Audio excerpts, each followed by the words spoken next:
여러분 여기 오늘 본문을 보면서 오해하지 마셔야 될 것은요. 세상 법정에 형제들끼리 서로 송사하는 일이 되도록 하지 말라라는 측면에서 말하는 게 아니라 하지 말라라고 말씀을 하고 있습니다. 고린도 교회 성도들에게, 형제들에게, 자매들에게 되도록 세상 법정에 구태여 다툼이 일어나거든 되도록이면 세상 법정에 재판을 받지 말라. 그게 아니라 하지 말라. 세상 법정에 송사하는 일들이 생겨서는 안 된다. 철저히 바울은 성도들끼리의 분쟁이 세상 소송이 되었을 경우 하나님의 영광은 드러나지 않는다라고 말씀을 하고 있습니다. 여러분들이 여기서 말씀을 읽으면서 먼저 마음에 새겨야 할 것은 철저하게 우리가 교회 안에서 어떤 소송을 하게 되면 무조건 하나님의 영광은 드러나지 않는 거예요. 이해가 되시죠? 만약 어떤 소송에 들어가게 되면 하나님 영광은 절대적으로 드러나지 않습니다. 이해가 되시죠? 더욱더 성도들끼리 하는 소송 문제는 더 드러나지 않습니다. 그래서 제가 일전에 말씀을 전하면서 이런 이야기 했어요. 성도들의 죄는 세상 사람들이 짓는 죄보다 더 신속하게, 더 확대되어, 더 급격히 넓게 퍼져나간다. 이해가 되시죠? 세상 사람들이 볼 때 짓는 죄는 그건 세상 사람들이니까 크게 생각하지 않지만 세상 사람들이 짓고 있는 그 죄를 저질렀을 때 어떻게 교회 다니는 사람이 그럴 수 있느냐? 어떻게 예수 믿는 사람들이 그럴 수 있느냐? 라는 말을 듣죠. 대부분 이렇게 듣게 되는 거죠. 그래서 우리가 교회 안에서 성도들끼리 어떤 분쟁이 생겨 소송을 하게 되면 세상 사람들 눈에는 당연히 이러한 고백이 나옵니다. 거봐라, 교회다 사람이 더 없지 않느냐. 거봐라, 교인들도 세상 사람들과 똑같다. 거봐라, 교인들도 세상 사람들처럼 계산한다. 봐라, 교인들이 예수님 믿는 거 맞냐? 예수님 가르침 받는 거 맞냐? 이 얘기가 대부분 나옵니다.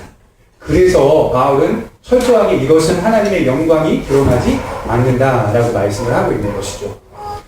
제가 한국 교회 어떤 모 교회에서 법정 소송이 걸려서 서울 같은 큰 교회들 법정 소송이 걸려서 소송이 되어서 교회 측에서 승리하고 그리고 소송을 건 사람들이 물론 같은 교회 성도들이겠지만 그분들이 이제 패배하는 것을 목격하고 매스컴을 통해서 그 승리한 쪽 목회자가 하나님의 우리 편을 들어주지 않았느냐 하면서 막 자랑하듯이 이야기하는 것을 TV를 통해 보았어요. 그건 잘못된 거예요. 이해가 되시죠? 승리를 했든 패배를 했든 이미 세상 법정에 어떤 문제가 부각되어 소송이 들어가는 건 그럼 이미 두 쪽 다 모두 패배했다는 거예요. 이해가 되시죠? 두 쪽 다 모두 승리나 패배가 있을 수가 없다는 거예요. 왜? 하나님의 영광, 좀 더 말해서 복음의 문을 막고 있었기 때문에. 그 부분을 지금 바울이 얘기하고 있는 겁니다. 바울은 이 문제에 대하여 세상 법정에 송사하지 말라라고 말씀을 하면서 그 이유를 이렇게 구체적으로 설명하고 있습니다. 2절을 한번 보겠습니다.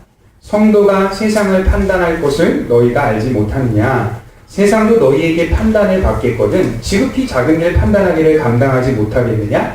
우리가 천사를 판단할 것을 너희가 알지 못하느냐? 그러하거든 하물며 세상 일이야. 일단 이 말씀을 자세히 읽어보면 고린도 교회 성도들이 지극히 작은 일 하나 해결하지 못하고 있다는 것을 발견할 수 있죠. 이해가 되죠? 여기 보면 2절 하반절에 보면 지극히 작은 일 판단하기를 감당하지 못하겠느냐? 이게 뭐냐면 작은 문제 하나 해결할 능력이 없느냐? 그 말을 하는 거예요. 그렇죠? 고린도 교회의 지금 문제가 뭐예요? 교회 안의 작은 문제조차도 판단할 능력을 상실해버렸다. 처리할 능력을 상실해버렸다는 것을 우리가 발견해낼 수가 있겠죠. 왜 지극히 작은 문제 하나도 판단을 못하는 상태, 이 지경까지 되었을까요? 왜 그랬을까요? 그럼 우리가 당연히 성경적으로 찾아보면 되죠. 그 이유는 두 가지죠. 하나는 말씀에 대한 무지. 하나님의 말씀에 대한 무지에서 비롯된 겁니다. 무지. 여기 예를 하나 들어볼게요. 어떤 목사님이 말을 참 잘해가지고 설교 시간에 굉장히 성도들의 마음을 감정을 올리고 굉장히 많이 붕 띄워놓고 막 흥분시키고 성도들이 그냥 빨려 들어가가지고 목회자의 어떤 파술에 의하여서 엄청나게 많이 요동하고 또 마치 그 이야기 속에 자신들이 들어간 것처럼 느끼고 경험하고 마치 흔히 끝나고 나면 성령 충만하다, 은혜 충만 받았다라고 말하듯이 그런 식의 예배를 드렸다고 해보자고요. 예배를 끝나고 났는데 목사님이 이야기했던 재밌는 이야기밖에 생각나지 않고 정작 하나님의 말씀이 어떻게 전개가 되고 있고 그 말씀이 오늘 무엇을 이야기하고 있는지조차 마음에 담아가고 있지 못한다면 그러면 우리는 말씀에 대한 무지에 서 있는 겁니다. 이해가 되시죠? 말씀에 대한 무지라고. 오늘 내가 흥분하고 감격받으려고 이 자리에 온 게 아니라 하나님의 은혜를 받으면서 내 안에 하나님의 지도가 내 인생 속에 말씀의 지도가 내 인생 속에 어떻게 해가야 하는지를 확실하게 비춰줘야 돼요. 그러니까 다윗이 주의 말씀은 내 발의 등이요 내 길의 빛이다 라고 말한 것은 감격의 차원에서 말한 것이 아니라 쉽게 표현하자면 지식의 차원에서 얘기한 거예요. 이해가 되시죠? 그래서 여러분 율법은 지식의 차원인 거예요. 지식. 그러니까 살인하지 말지니라 가늠하지 말지니라 이런 말씀들이요. 그 지식이 확보되어 있으니까 뭘 하지 말라는 걸 알 수 있는 거지. 감격해가지고 흥분해가지고 뭘 하자 이런 분별이 생기지는 않는다는 거예요. 이해가 되죠? 그런 측면을 얘기하는 거예요. 바울이 고린도 교회들에게 이야기하고 있는 것은 말씀의 무지가 있기 때문에 너희들이 작은 일 하나 처리할 능력이 없다는 거예요. 보이지 않잖아요, 지금 고린도 교회들이. 이 문제가 옳은지 옳지 않은지를 판단할 만한 능력을 상실했기 때문에 말씀으로 지금 비추어 보고 있지 못하는 거예요. 그러니 무슨 일이 생기죠? 그 전에 근친상간의 일조차 떳떳하다고 생각하고 있는 거죠. 그죠? 성적 그 문제조차 떳떳하게 고개 떳떳이 들면서 교회 신앙생활을 하고 있는 거예요. 그러니까 바울이 쫓아내버려라! 이렇게 얘기하는 거예요. 내버려라! 순교시켜라! 이렇게 얘기하는 거예요. 그러니까 작은 일조차 하나 처리할 능력이 없다는 것은 그만큼 하나님의 말씀에 대한 무지가 고린도 교회 안에 있었다는 겁니다. 한국교회 한번 돌아볼까요? 여러분, 우리 한국교회가 말씀에 대한 무지가 있었기 때문에 지금까지 온 거예요. 이해가 되시죠? 열심은 세계에서 내놓으라 할 만큼 큽니다. 그래서 세계 민족 중에 가장 부지런한 민족은 두 민족을 꼽죠. 하나는 유태인, 또 하나는 대한민국. 가장 부지런합니다. 세계 사람들 볼 때도 유태인이랑 대한민국. 우리는 그 부지런함을 가지고 소위 말해 은사라고 보면 되죠. 선천적으로 부지런함을 가지고 그렇게 힘겹게 과거를 살아왔는데 우리의 부지런함을 어디다 쏟았죠? 말씀을 아는 것으로 쏟은 게 아니라 내 소원이나 땅의 것들에 대한 제목 같은 걸 놓고 마치 새벽 기도를 열심히 나오면 뭐든지 해결되는 것처럼 또는 전도를 열심히 하면 뭐든지 해결되는 것처럼 그 차원에서 모든 것을 거기다가 쏟아부었어요. 이해가 되시죠? 정작 하나님의 말씀이 내 신앙 가운데 어떻게 빚어가고 다듬어가고 세상을 어떻게 판단하는지에 대한 궁금증은 없었어요. 그건 누구만 궁금해하면 된다? 목사만. 그건 목사만 알면 되는 거다. 이렇게 끝이 아니세요? 그건 목사만 알고 있으면 돼. 그러나 지금 현실에 교인들이 눈을 뜨고 있는 거죠. 성경을 좀 알자. 하나님의 말씀을 배우자. 곳곳에서 성도들이 이제 눈을 뜨면서 하나님의 말씀을 배워가고 있다는 것을 볼 수가 있다는 것입니다. 말씀에 대한 무지는 분명한 내용, 옳고 그른지에 대한 판단, 이런 것들을 올바로 처리하지 못하게 만든다는 것을 알 수가 있습니다. 또 하나는 고린도 교회의 상실은 거룩함의 상실이 있었습니다. 그러니까 두 가지가 이어져 있습니까? 이어져 있지 않습니까? 이어져 있겠죠. 말씀에 대한 무지는 거룩의 상실로 같이 오게 됩니다. 이해가 되시죠? 그러니 이 거룩이라는 건 뭐냐? 내 인생 가운데 하나님의 백성답게 내 온 매무새를 단정하게 갖추고 내 삶을 단정하고 질서 있게 만들고 이런 걸 거룩이라고 그러거든요. 거룩의 상식은 자연스럽게 뭘로 오냐? 방종적이고 방탕하고 성적 사치, 그죠? 성적 방탕 뭐 이런 것들로 오겠죠. 타락함. 고린도 교회 안에 이게 있었습니까? 없었습니까? 있었죠. 그러니 우리가 그 사실을 발견할 수가 있는 거죠. 믿음이 있다면 거룩성이 존재해야 되는데 믿음이 거룩성과는 별개로 나아가고 있다. 그러니 그 믿음은 바리새인과 사두개인과 대제사장들이 갖고 있었던 믿음일 수도 있다. 위선적이고 가증스러운 것들. 이렇게 되면 교회는 나와도 내가 뭘 믿고 있는지조차 모르게 됩니다. 자연스럽게 작은 문제 하나하나를 판단하거나 결정할 능력이 없습니다. 진짜 성도는 저는 이렇게 생각해요. 인생 가운데 바르게 판단하고 분별하며 나갈 수 있는 사람. 어디다 내놔도 하나님의 말씀의 지도를 받으며 바르게 판단하고 분별할 수 있는 사람. 그런 사람이 성도입니다.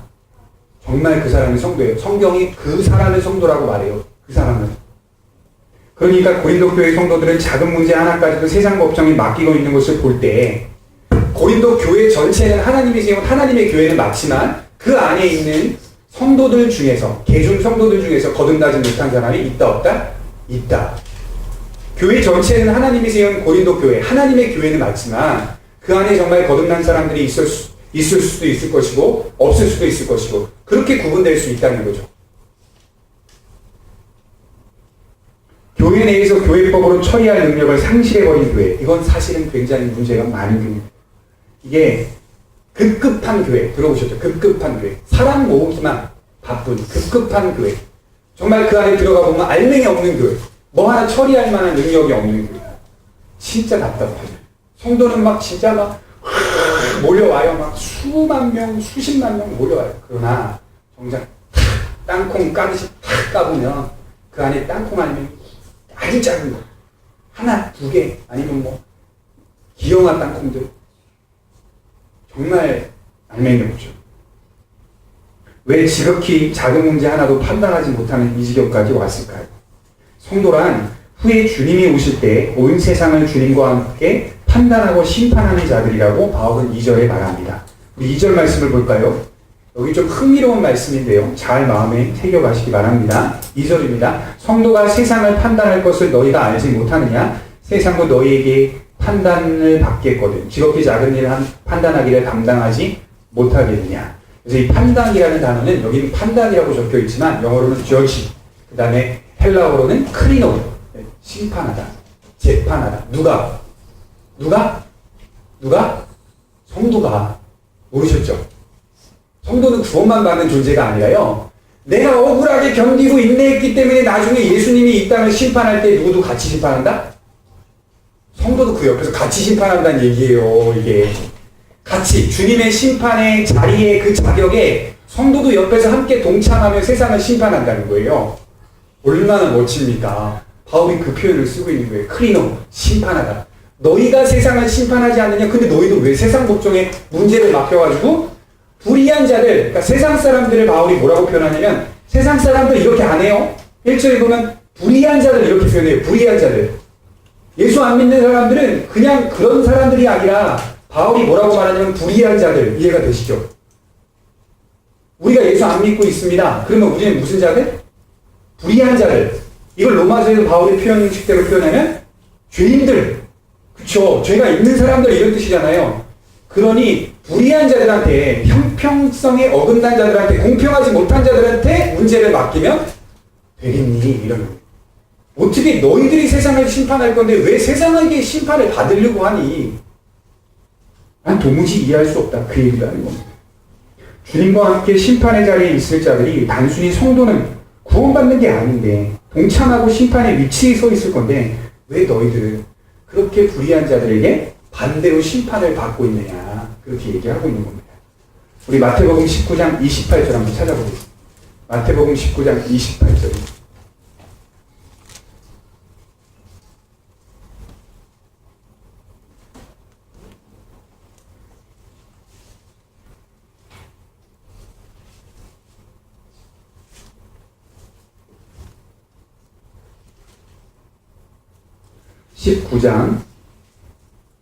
마태복음 19장 28절. 읽어드리겠습니다. 예수께서 이르시되 내가 진실로 진실로 너희에게 이르노니 세상이 새롭게 되어 인자가 자기 영광의 보좌에 앉을 때에 나를 따르는 너희도 12보좌에 앉아 이스라엘 12지파를 심판하리라. 주님을 믿는 백성들을 이야기하는 내용입니다. 12명의 제자만을 얘기하는 것이 아니라 영적인 제자들, 영적인 성도들, 하나님의 백성들이 이스라엘만을 심판하는 게 아닌 온 세상을 심판한다는 의미를 상징적으로 예수님이 말씀하고 있죠.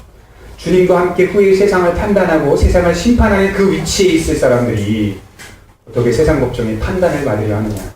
그런 위치에 서 있는 존귀한 성도들이 하나님의 말씀을 통하여 문제를 해결하고 지도를 받는 것이 마땅할 터인데 불의한 자들의 손에 왜 자꾸 맡기려 하느냐. 누구의 손에 맡기려 하느냐? 불의한 자들. 여러분, 세상 사람들 인격 좋아도요, 성품 좋아도요, 똑똑하고 멋져도요, 성경이 그 사람들을 향해 뭐라고 일단 평가하냐면 불의한 자들. 예수님께서 돌아와 예수 그리스도 안에서 내 영혼이 회복된 사람들은 비록 넘어지고 실수하고 자빠질 수 있어도 불의하다라고 말하진 않아요. 죄인이라고 우리 스스로가 고백하긴 하지만 그럼에도 우리가 날마다 지향하는 바는 거룩과 성실과 정직과 진실이겠죠. 세상 사람들이 아무리 성품이 좋고 덕이 많아도 그 사람들은 주님과 함께 관계가 회복되어 있지 않기 때문에 이미 그 위치는 불의한 자들로서 살아가게 되는 겁니다. 해결이 되어 있지 않은 상태, 영적 죽은 상태, 빛이 꺼진 상태이기 때문에. 더 나아가 바울은 6장 3절에 우리가 천사를 판단할 것을 너희가 알지 못하느냐? 그러하고는 하물며 세상이리라. 여기 천사라는 단어는 영적인 존재를 말하겠죠. 이 천사는요, 누구를 말하냐면 타락한 천사를 말하는 겁니다. 타락한 천사를 우리가 분별하며 판단한다, 심판한다.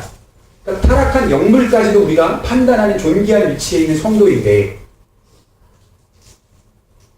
하물며 그런 영적 존재까지 우리가 판단하는데 세상의 일까지 판단하는 것이 당연한 거 아니냐, 이 얘기하는 거예요. 당연히 세상을 판단하는 건 당연하지.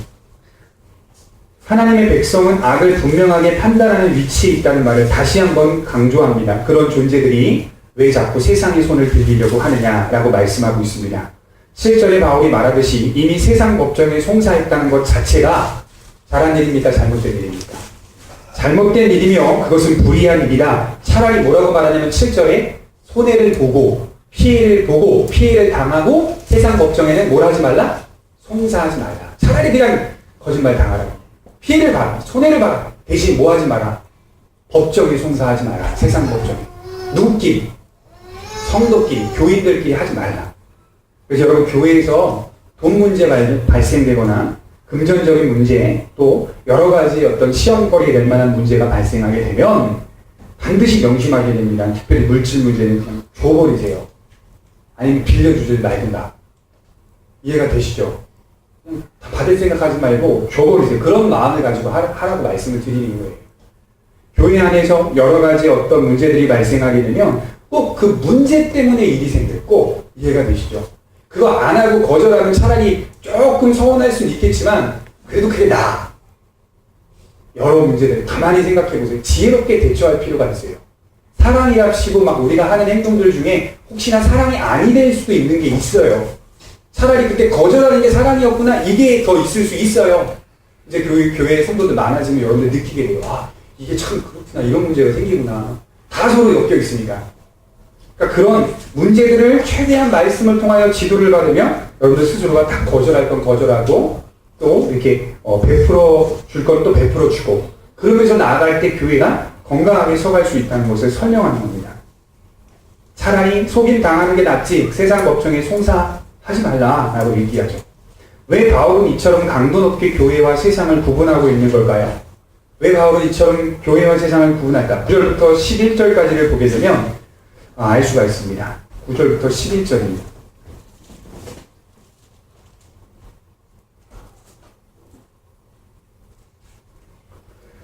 불의한 자가 하나님의 나라를 유혹으로 받지 못할 줄을 알지 못하느냐? 미혹을 받지 말라. 은행하는 자나 우상 숭배하는 자나 간음하는 자나 탐색하는 자나 남색하는 자나 도적이나 탐욕을 부리는 자나 술 취하는 자나 모욕하는 자나 속여 빼앗는 자는 하나님의 나라를 유혹으로 받지 못하리라. 너희 중에 이와 같은 자들이 있더니 주 예수 그리스도의 이름과 우리 하나님의 성령 안에서 씻음과 거룩함과 의롭다 하심을 바라느니라. 자, 보십시오. 9절에 보면 불의한 자는 뭘 받지 못한다? 그럼 이걸 반대로 지금 우리가 보통 뭐라고 표현하죠? 어딜 가지 못한다? 왜 그렇게 표현하면 제대로 된 해석이에요? 불의한 자는 어디 가지 못한다? 천국 가지 못한다라고 우리가 이해를 했다고 쳐보자고. 그러면 어떤 사람들이 불의한 자냐? 그 다음 내용 나오죠. 그게 어떤 사람이죠? 미혹받지 말라. 그러니까 미혹하는 자겠죠. 그리고 음행하는 자, 우상숭배하는 자, 간음하는 자, 탐색하는, 남색하는 자, 도적이나 탐욕, 술 취하는 자, 모욕하는 자나 속이는 자, 이런 자들 다 어디 가지 못한다? 천국 가지 못한다. 자, 그럼 제가 질문해 볼게요. 여러분들 여기 속합니까? 안 속합니까? 여기 속해요? 안 속해요? 속합니까? 안 속합니까? 이 죄악에 여기 적혀있는 요 죄악만은 안 지면 되겠구나 생각해요. 자, 그럼 여기 이 죄악들은 천국에 못 가요? 여기 속해요? 안 속해요? 성도들은 속해요? 안 속해요? 예. 다 다 속해, 다.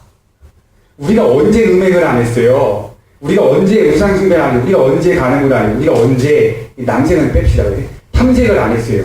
우리가 언제 도적질 안 했어요? 우리가 언제 탐욕을 안 그랬어요? 언제 그랬어요? 매일 그러잖아요, 우리. 우리 못 가는 거 이렇게 되면 하나님 나라. 맞잖아요, 그죠? 우리 못 가는 거 못 가는 거예요.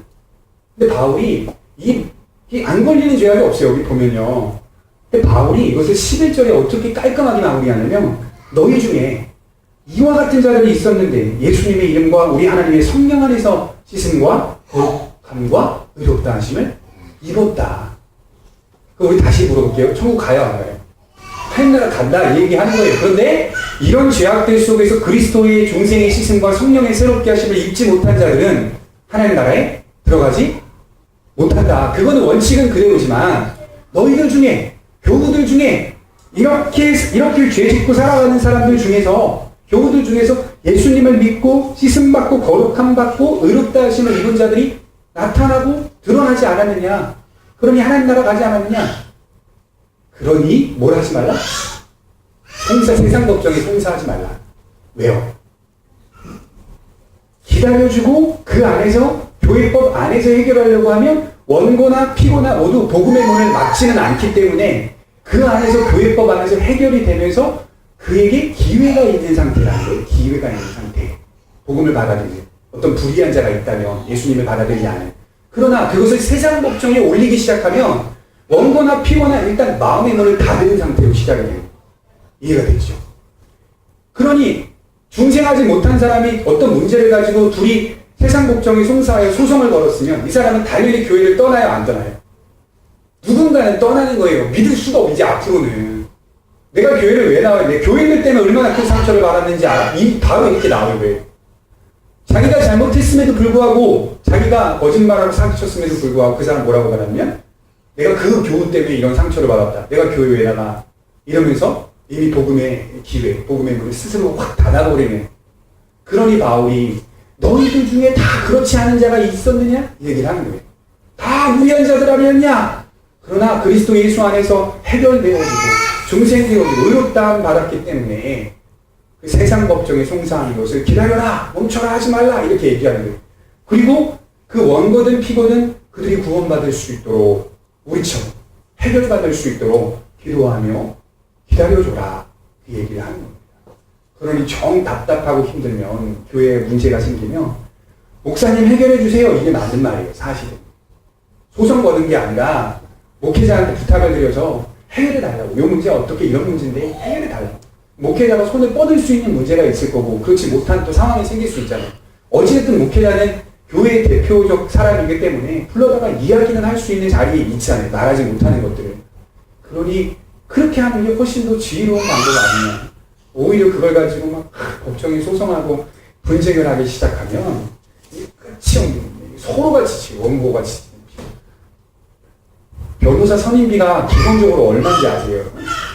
350만 원, 400만 원으로 시작해요. 변호사 선임비가. 그 돈은 돈대로 계속 소송하고 계속 그런다고 생각해요. 그쵸. 우리가 왜 그 법에 어떤 세상적 법에 소송을 하고 거기다가 왜 힘을 빌립니까? 원래 애초에 재판받는 거는요, 그건 부정적인 요소이고 원래. 재판이 들어간다는 말은 긍정적인 게 하나도 없는 거예요. 그렇잖아요. 무슨 문제가 생겨서 일어난 거잖아요. 그러니까 그런 면들에 있어서 바울이 대한 송사하지 말아라만이 철저히 하지 말아라. 이렇게 교우들끼리 문제가 생길 때 그러지 말고 교회법 안에서 우리 교회의 장로교 헌법이 있잖아요. 시를 받으면서 어떤 문제가 발생할 경우 속이는 자가 이런 속임이 있다. 증명. 우리가 보통 세상으로 말하면 내용 증명서를 다 준비해가지고 목사님한테 제출을 하세요. 목사님 그 내용 증명 보고 이것이 노예와 시찰회에서 조사에 들어갈 만한 것이냐? 그럼 시찰회 위에다 올리고 그 시찰회에서 노예를 올리고 그렇게 해서 조사에 착수해서 교회법 안에서 해결하는 거예요. 맞아. 그 교회법의 최고의 7위가 뭐라 그랬죠? 출교. 정말 말 안 들어. 회개 안 해. 출교. 그렇게 해서 해결하는 것이 원고나 피고나 모두에게 좋다라고 말씀을 하고 있다는 거죠. 그래서 저는 이렇게 고린도전서를 읽으면서 이런 생각을 해요. 이렇게 무지한 교회, 옳지 않은 교회, 정말 타락하고 변질된 교회, 부패한 교회, 그 실상이 낱낱이 드러나고 있는 서신이 아닌가. 그럼에도 그 교회를 하나님이 사랑하셔서 은혜를 베풀고 있다는 사실에 우리는 당연히 우리의 주목과 관심이 어디로 가게 되죠? 하나님에 대한 사랑, 그죠? 하나님이 이처럼 죄인들을 사랑하시고 자비하게 바라보시며 불쌍히 여기시는구나. 거기로 가는 거예요, 우리 눈이. 그래서 바울이 고린도 교회 성도들의 문제를 보면서 얼마나 답답하고 정말 탄식했는지 그 이야기를 우리 오늘 말씀을 통하여 살펴볼 수 있게 되는 것입니다. 그래서 여러분, 오늘 말씀을 정리하면서 한 가지는 분명히 여러분들이 가지고 갔으면 좋겠어요. 뭐냐면 구원받게 하라. 구원받게 하라. 누구를? 예, 우리인데 교우들 중에 거듭나지 못한 사람들 구원받게 하라. 어떻게 구원받게 해라? 우리가 해야 할 일은 하나님의 은혜를 그가 있도록 지속적으로 환경을 만들어줘라. 이해가 되시죠? 복음의 문을 차단시키거나 기회가 없다거나 하지는 말아라. 그걸 우리가 그들을 바라보며 구원받게 하라. 그러면 여러분, 나중에 여러분들이 예수님이 심판하시는 그 자리에 여러분들이 설 경우, 같이 동참할 경우, 정말 담대하게 심판합니다. 견디고 인내하고 억울했던 일들 하나님 다 아십니다. 담대하게 심판하며 여러분들 그 자리에서 동참하는, 그렇게 나아가는 거예요. 그리고 오늘 말씀에서 오해하지 말아야 될 건 뭐냐면 교회 교우들 아닌 세상 사람들과 송사하는 일은 허용이 된다 안 된다? 된다. 그건 된다. 예, 불의한 자들과 송사하고 소송 건지는 그건 된다. 그러나 교회 성도들끼리, 교우들끼리는 하지 마라. 이제 이렇게 얘기를 하고 있는 거예요. 여러분들이 억울한 일 당하면 세상에 송사하는 거, 자연인들, 저는 이제 자연인이라고 부르는데 불의한 자들이랑 송사하는 건 적극적으로 대처하세요. 억울한 일이 있으면. 하지만 교우들 간에서 형제 자매라고 불리우는 교우들 간에서의 그런 어려움들이 생겼을 경우에는 심사숙고 잘 하셔서 복음의 문을 막는 건지 아닌 건지 잘 판단해 보셨으면 좋겠습니다. 기도하겠습니다. 살아계신 하나님 감사합니다. 오늘도 귀한 말씀을 주시고